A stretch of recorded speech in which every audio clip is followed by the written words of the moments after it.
நாம் இப்போ இருக்கிறது பாண்டிச்சேரியில் சர்க்குரு மகான் கலத்தில் ஆசிரமத்தில். இங்கே பாண்டிச்சேரியில் எவ்வளோ சமாதி இருக்குது, ஆனால் இந்த சமாதி மாதிரி இவ்வளோ ரகசியங்கள் சமாதி பாண்டிச்சேரியில் எங்கேயுமே கிடையாது. இங்கே மட்டும்தான் இந்த திருப்பாக இருக்கிற ரகசியத்தை சொல்லிக் கொடுக்குறாங்க. மற்ற கோயிலுக்கு போகலாம், சாமி கும்பிடலாம், ஆனால் இங்கே மட்டும்தான் இந்த ரகசியத்தை சொல்லிக் கொடுத்து இந்த பிறவிக்கல்லை நீங்க வைக்கிறாங்க. உங்களுக்கு மேலும் விபரம் சொல்ல நம்மளோட கடம்பசாமிகள் நேரம் தீர்ச்சவங்க உதயநிதியை பார்க்க போகிறோம். அவரை பார்த்துட்டு மற்ற அடியாருக்கு விசாரிக்கலாம்.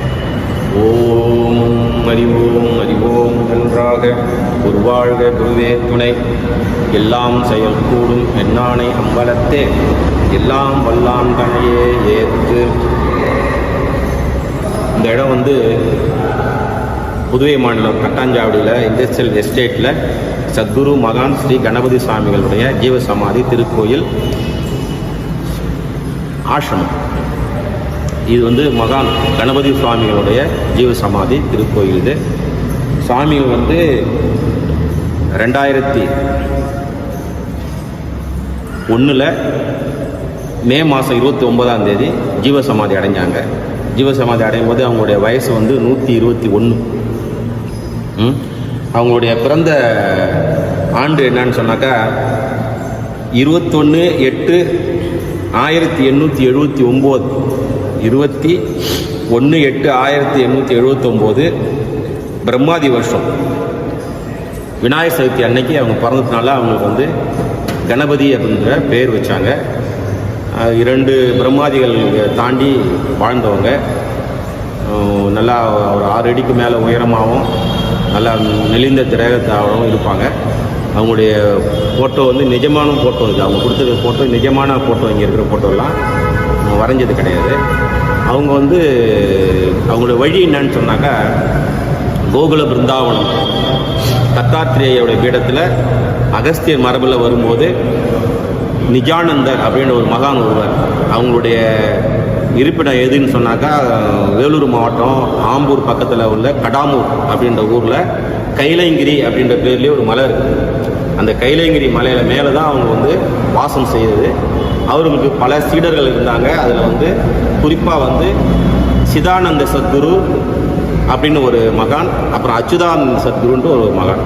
இந்த சிதானந்த சத்குரு சுவாமிகளுடைய ஜீவசமாதி எங்கே இருக்குன்னா திருப்பதி போகிற வழியில், அரக்கோணத்துலேருந்து திருப்பதி போகிற வழியில் ஆந்திராவுடைய பார்டரில் நகரி அப்படின்ற ஊரில், அந்த நகரியில் புதுப்பேட்டை அங்கே இருக்குது அவங்களுடைய ஜீவசமாதி. அவங்களுக்கு பல சீடர்கள் வந்து இருந்தாங்க. அதில் ஒரு முக்கியமான சீடர் வந்து அருளானந்த சுவாமிகள். அந்த அருளானந்த சுவாமிகளுடைய ஜீவசமாதி எங்கே இருக்குன்னாக்கா அரக்கோணத்துலேருந்து உள்ளார ஒரு 4 கிலோமீட்டர் தூரத்தில் காவலூர் நரசிங்கபுரம் அப்படின்ற ஒரு ஊர் இருக்குது. அந்த ஊரில் அவங்களுடைய ஜீவசமாதி இருக்குது. அவங்களுக்கு 3000க்கு மேலான சீடர்கள் இருக்கிறாங்க. அந்த சீடர்கள் பல பேர் பல இடங்களில் வந்து சமாதி கொண்டிருக்கிறாங்க. அவங்களுடைய சீடர்களையும் பல பேர் வந்து சமாதி ஆகிருக்கிறாங்க. அந்த முக்கியமான சீடர்களில் மெயினான சீடர்களில் கணபதி மகான் ஒருத்தர். கணபதி சுவாமிகள் வந்து அருளானந்த சுவாமிகளுடைய திருவடி தீட்சை அப்படின்ற ஒரு தீட்சை பெற்று அதுலேருந்து பயிற்சி மூலயமா நல்ல மேலான நிலையை அடைஞ்சு அவங்க வாழ்ந்து 2001 இங்கே புதுச்சேரிக்கு வந்து தங்கியிருந்தாங்க. 1996 1996 புதுச்சேரியில் கரும்பார்த்தபுரம் அப்படின்ற இடத்துல வந்து ஒரு அன்பர் வீட்டில் வந்து ராமச்சந்திர பூபதின்ற ஒரு அன்பர் வீட்டில் தங்கியிருந்து பல பேருக்கு இந்த திருவடி தீட்சையை வந்து அருளாங்க. திருவடி தீட்சை அப்படின்னா என்னென்னா பிறப்பு அற்று போகிற ஒரு தீட்சை. அது எப்படி வந்து இறைவன் வந்து மாணிக்க வாசகருக்கு வந்து வழி மறைச்சி அவளை ஆட்கொண்டு அவருக்கு தீட்சை பண்ணாங்களோ அதே போல் அந்த தீட்சை தான் இந்த திருவடி தீட்சைன்றது. எல்லா மகான்களும் பிறப்பு அற்று போகணுன்னாக்கா அந்த திருவடி தீட்சை பெறாத யாராலையும் அந்த பிறப்பு அற்று போக முடியாது. அப்படி தான் எல்லா மகான்களும் ஞானிகளும் சித்தர்களும் அந்த திருவடி தீட்சை பெற்று தான் போனாங்க. அதுக்கு ஒரு மெய் குரு வேணும். அந்த குருவுக்கு தான் சத்குரு. அந்த குருக்கிட்ட யார் வந்து தன்னுடைய உடல் பொருள் ஆவியை தத்தமாக கொடுத்துட்றாங்களோ அவங்களுக்கு தான் அந்த திருவடி தீட்சை கொடுப்பாங்க. அப்படி உடல் பொருள் ஆவியை வாங்குறவங்க அந்த நாள் வரைக்கும் அவங்க செய்த பாவ புண்ணியத்தை வாங்கிக்குவாங்க. அந்த குரு வாங்கிக்குவாங்க. அந்த பாவ புண்ணியத்தை வாங்கிட்டு அவங்களே தீட்சை பெறும்போது நம்மளுடைய ஆத்மஸ்வரூபத்தை அந்த வினாடியே நாம் வந்து தரிசனம் பண்ணலாம். அந்த ஆத்மஸ்வரூபத்தில் பயிற்சி பண்ணும்போது சிவ ஒளியை தரிசனம் பண்ணலாம். வள்ளல் பெருமான் வந்து அருட்பெரும் ஜோதி சொன்னாங்க இல்லையா, அந்த அருட்பெரும் ஜோதியை காமிச்சு கொடுக்கக்கூடிய அந்த தீட்சை தான் திருவடி தீட்சைன்றது. இது வந்து ரொம்ப ஞான மார்க்கத்திலே ஞானத்தில் இருக்கிறவங்களால தான் இதை செய்ய முடியும். இந்த தீட்சையை தான் நம்ம குருநாதர் கணபதி சுவாமிகள் அவருடைய குருமார்களும் இந்த தீட்சையை தான் கொடுத்தாங்க. இந்த தீட்சையை பெறாத ஒருத்தரால் இந்த மனித பிறவியை விட்டு அகல முடியாது.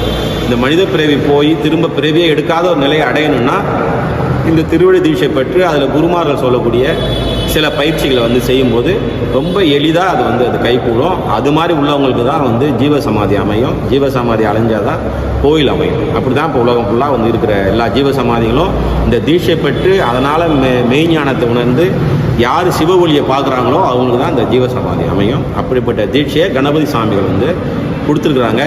நாங்கள்லாம் நேரடியாக சாமியினுடைய நேரடி சீடர்கள். இங்கே சாமியை கொடுத்த அதே தீட்சை இங்கேயும் வந்து நம்ம இந்த கோயில்லையும் நம்ம வந்து கொடுக்குறோம். சரியான ஒழுக்க நெறியை ஃபாலோ பண்ணுறவங்களுக்கு அந்த திருவடி தீட்சை வந்து கொடுப்பாங்க. கொடுத்த அந்த திருவடி தீட்சை மூலயமா அவங்க வந்து இந்த பிறவியை அறுத்து போகலாம். பிறவி இல்லாமல் இனிமேல் பிறக்காத ஒரு நிலையை வந்து அடையணும்னா அந்த திருவடி தீட்சை தான் அவசியம். அதை வந்து நம்ம இங்கேருந்து சாமி வழியில் குரு பரம்பரையாக நம்ம தொடர்ந்து இங்கே கொடுத்துக்கிட்டு இருக்கிறோம். இதை நல்லா நேர்மையாக இந்த இடத்தினுடைய முக்கியமான இது என்னென்னா பிறவியை அறுக்கக்கூடிய ஒரு நிலையை நம்ம வந்து அருள்றது.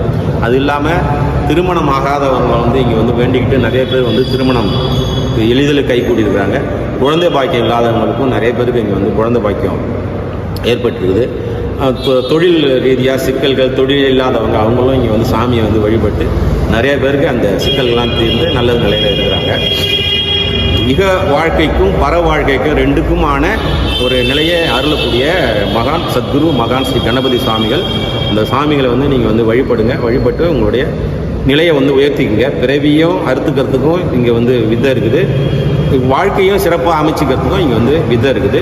இந்த சாமிகளுடைய மெயினான ஒரு வழிபாட்டு முறையே என்னன்னாக்கா சிவ ஒளியை வழிபடணும். ஒளியை வந்து மற்றவங்களுக்கு காமிச்சு கொடுக்கறது, அந்த ஒளியை வந்து வழிபட்டு பிறப்பற்று போகிற நிலையை அடையிறது. அதன் மூலிமா எல்லா விதமான சகல விதமான சௌபாக்கியமும் நமக்கு வந்து ஏற்படும். சாமிகள் வந்து பல வருஷம் இந்த நிலையை அடையிறதுக்கு பல வருஷம் அருளானந்த சுவாமிகளுடைய அருள் பெற்று பல வருஷம் இந்த பயிற்சி பெற்று மேலான ஒரு நிலையை அடைஞ்சவங்க. சாமிகிட்ட வந்து வந்தோம்னாக்கா மற்ற சாமியார் மாதிரிலாம் கிடையாது. நாம் இப்போ வருவோம், இப்போ வரமாட்டோம், இப்படி வருவோன்ற எல்லா விஷயமே அவங்க வந்து சொல்லுவாங்க. எப்படி நம்ம ஸ்கேன் பண்ணி நம்ம உடம்பு உள்ளார உள்ள பொருள்கள்லாம் எப்படி இருக்குன்னு சொல்கிறாங்களோ அதே போல் நாம் வரும்போதே நாம் எப்போ பிறந்தோம், என்ன பிறந்தோம், முன் பிறவிலாம் என்னென்ன பிறவிலாம் நம்ம எடுத்தோன்ற வரைக்கும் சொல்லிவிடுவோம். அந்த மாதிரியான ஒரு ஞானத்தில் ரொம்ப மேலான ஒரு மகான் இந்த காலத்தில். இப்போது அது எங்களுக்கெல்லாம் அவங்க கூட கொஞ்சம் காலம் இருக்கிறதுக்கான பாக்கியம் கிடைச்சது. அப்படிப்பட்ட மகான் அவங்க. நம்ம வந்து என்ன தப்பு பண்ணியிருந்தாலும் அதை மறைக்க முடியாது. அவங்ககிட்ட என்ன நல்லது பண்ணியிருந்தாலும் மறைக்க முடியாது. எல்லாத்தையும் அப்படியே டக்குன்னு சொல்லுவாங்க. எல்லாத்தையும் மற்றவங்க நம்ம வந்து இது செஞ்சது அவங்களுக்கு தெரியாதெல்லாம் போனால் மறைக்க முடியாது. அவங்க டக்குன்னு சொல்லுவாங்க, நீ இது பண்ண. இது யார்கிட்டே நாம் வந்து சாமியை பற்றி பேசியிருந்தா கூட சொல்லுவாங்க, நீ வந்து யார்கிட்ட போய் என்னை பற்றிலாம் பேசாது, என் இடத்துக்கு வரணும்னு சில பேருக்கு விதி இருக்குது, அந்த பேர் தானாக தேடி வருவாங்க அப்படிம்பாங்க. அதனால் வந்து எல்லா முக்காலமும் உணர்ந்த முனிவர்கள் அப்படின்றத நம்ம வந்து நூல்களில் தான் படிச்சிருக்கிறோம். இன்னும் நிஜமாகவே புதுவை மாநிலத்தில் ஒரு மகான் முக்காலத்தையும் உணர்ந்த மகான் வாழ்ந்து எல்லாருக்கும் வந்து நல்லதை செஞ்சுட்டு இங்கே ஜீவசமாதி அடைஞ்சு இப்போவும் எல்லாருக்கும் அருள் பண்ணிகிட்டு இருக்கிறாங்க. எல்லாரும் வாங்க, வந்து சாமியினுடைய அருளை பெற்று மேலான வாழ்க்கையை வாழறதுக்கு கேட்டுக்கொள்வோம்.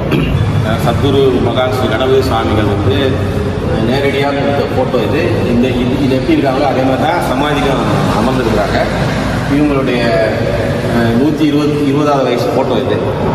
இவங்களுடைய குருநாதர் தான் வந்து அருளானந்த சுவாமிகள். இந்த அருளானந்த சுவாமிகள் தான் வந்து அரக்கோணம் பக்கத்தில் உள்ள காவலூர் நரசிங்கபுரம் அந்த ஊரில் அவங்களுடைய ஜீவசமாதி இருக்குது. இவங்களுடைய குரு வந்து சிதானந்த சுவாமிகள். இந்த சிதானந்த சுவாமிகளுடைய ஜீவசமாதி வந்து ஆந்திரா என்ட்ராகும் போது உள்ள நகரியில் அவங்களுடைய ஜீவசமாதி இருக்குது. இவங்க வந்து அச்சுதானந்த சுவாமிகள். இந்த அச்சுதானந்த சுவாமிகள் இவங்களுடைய ஜீவசமாதி எங்கே இருக்குன்னா திருவண்ணாமலையிலேருந்து வேலூர் போகிற இடத்துல கண்ணமங்கலம் அப்படின்ற ஒரு ஊர் வருது. அந்த கண்ணமங்கலம் பக்கத்தில் கீழ்வள்ளம் அப்படின்ற ஊரில் இருக்குது. இவங்க ரெண்டு பேரும் சிதானந்தர் என்ற நிஜானந்தர் என்ற குருனுடைய சிறுவர். இவருடைய வழியில் வந்து இப்படி வந்துருக்காங்க. இவங்க அச்சுதாசர் வழியில் வந்து ஒரு பெரிய மரபு இருக்குது. அந்த மரபு நிறைய பேர் குருமார்கள் இருக்காங்க, சீடர்கள் இருக்காங்க, எல்லாம் இருக்காங்க. இவங்க தான் அத்வைத கீர்த்தனானந்த லகரி அப்படின்ற ஒரு அத்வைத கீர்த்தனைகளை வந்து எழுதினவங்க. இவங்களுடைய பாடல்கள்லாம் ரொம்ப காலமாக வானொலியிலையும் கர்நாடக இசைப்பவர்களும் இவங்களுடைய பாடல்கள்லாம் வந்து பாடியிருக்காங்க. அத்வைதத்தை அப்படியே ஒன்று ஒன்றா புட்டு வைக்கக்கூடிய கீர்த்தனைகளை எழுதினவங்க. இவங்களுடைய ஒரு வழி ஒன்று, இவங்களுடைய சிதானந்தர், அருளானந்தர், கணபதி சுவாமிகள் அப்படி வழியில் நாங்கள் வரோம். இது குரு சிஷ்ய பரம்பரையிலே வரக்கூடிய இந்த சிதானந்தர், இவங்களுக்கெல்லாம் குருவாக இருக்கக்கூடிய நிஜானந்தர் அப்படின்றவங்களுடைய சமாதி எங்கே இருக்குன்றது வந்து தெரியவில்லை. ஆனால் அவங்க வாழ்ந்த இடம் வந்துனாக்கா வேலூர் மாவட்டம் ஆம்பூர் பக்கத்தில் உள்ள கடாமூர். அந்த கடாமூருக்குள்ள ஒரு மலை இருக்குது. அந்த மலைக்கு பெரிய கைலைகிரி மலை. அந்த மலை மேலே தான் அவங்க இருந்தாங்க. அவங்க யாருன்னு சொன்னால் பெரிய ஞான கோவை அப்படின்ற ஒரு பெரிய ஞான நூல் ஒன்று இருக்குது. அந்த ஞான நூலில் நிஜானந்த போதம் அப்படின்ற ஒரு பகுதி வரும். நிஜானந்த பெரிய ஞானிகளுடைய நூல்கள்லாம் தொகுத்து அந்த பெரிய ஞான கோவை நூல் வெளியிட்டிருப்பாங்க. அது நிஜானந்த போதம். அந்த நிஜானந்த போதத்தை எழுதுவது தான் இந்த நிஜானந்த சுவாமிகள். இவங்க எல்லாருக்கும் தலைமை குருவாக அவங்களுடைய சமாதி வந்து எங்கே இருக்குது, எங்கே போய் ஒரு சமாதி ஆனாங்கன்றது தெரியல. காலத்தினால அது வந்து தெரிய முடியல. ஆனால் அவங்க வாழ்ந்த இடம் வந்து கடாமூரில் உள்ள கைலைகிரி என்ற அந்த மலையிலே தான் இருந்தாங்க. இப்போ அந்த இடத்துல வந்து முருகர் கோயில் வந்து இருக்குது. அந்த இடம் அவங்க இருந்த இடத்துல ரொம்ப ஃபேமஸாக அந்த இடம், அந்த ஏரியாவுக்குள்ளே வந்து ஃபேமஸான ஒரு முருகர் கோயில் அந்த இருந்துச்சு. இவங்களுடைய சாமியுடைய இது வந்து பத்மாசனத்தில் வந்து தவக்கோலத்தில் கொடுத்த ஃபோட்டோ இது. இதுவே அவங்க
அறிவோம் அறிவோம் நன்றாக குருவாழ்க குருவே துணை. ஓம் குரு பிரம்மா குரு விஷ்ணு குருதேவோ மகேஸ்வரக குரு சாட்சாத் பரபிரம்மம் தஸ்மை ஸ்ரீ குருவே நமக.